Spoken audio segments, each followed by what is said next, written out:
Well, good morning and welcome to 755 Live, about 5 minutes of what Jesus said. You can find a different command of Jesus every weekday at our weekday Bible plan. We call it the 260 plan at bible.today.church. Would encourage you to check that out. Also, if this is meaningful to you, if it's helpful, it helps us. If you like this, if you share it on social media, the videos are also streaming and available on YouTube as well. If you're on there, we just appreciate your support and encouragement.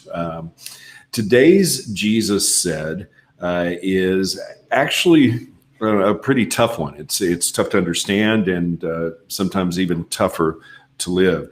Jesus said, "Make peace first." And this is from Matthew 5, where we have the Beatitudes, Jesus teaching many things. This is from Matthew 5, 23 through 24, where Jesus said, "So if you are presenting a sacrifice at the altar in the temple, and you suddenly remember that someone has something against you, leave your sacrifice there at the altar. Go and be reconciled to that person. Then come and offer your sacrifice to God." So Jesus said, make peace first. I think it's important to understand what Jesus was talking about because this verse starts with "so," meaning in relation to what I was just saying before. And earlier, he had given the Beatitudes, and then he starts talking about how he has filled up and accomplished, fulfilled the law by setting a standard that's even higher than the rules and the regulations. Verse 21 of Matthew 5, he says, "You've heard it said of old, you heard that our ancestors said," which is a command in the Old Testament, "You must not murder. If you commit murder, you're subject to judgment. But I say to you, even if you're angry with someone, you're subject to judgment. If you call someone an idiot, you're in danger of being brought before the court. And if you curse someone, you are in dangers of the fires of hell."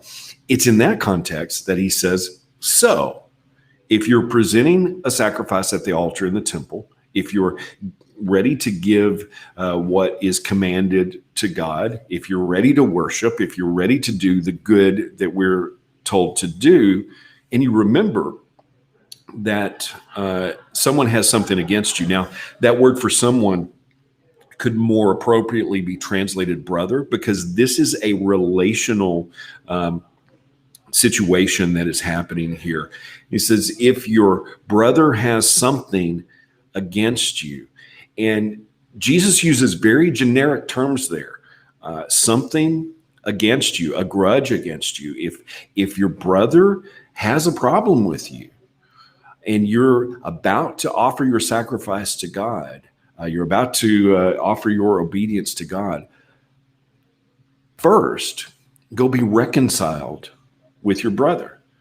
What in the world does that mean, and how can we do that?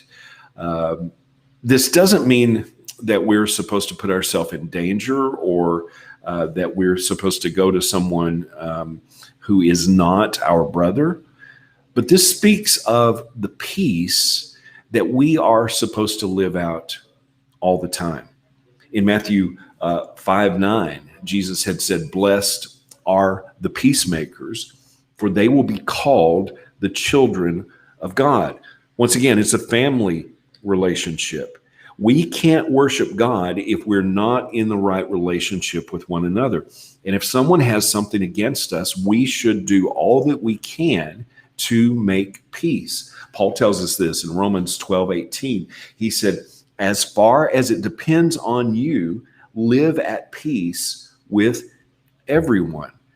Sometimes we have the attitude, oh, well, we just have to give it all to God. We just have to give it all to God. And that is true, but we also have to be peacemakers. And Jesus said, before you offer your sacrifice, before you follow in obedience, make peace first. This is a hard thing. It's challenging. Later on, he talks about agreeing with your adversary and settling your differences quickly. And I've been challenged today, just preparing for this live, Who do I need to make peace with? Who do I need to reach out to and be a peacemaker? It's not about anything other than obedience. Make peace first. That's what Jesus said. How can we put that into practice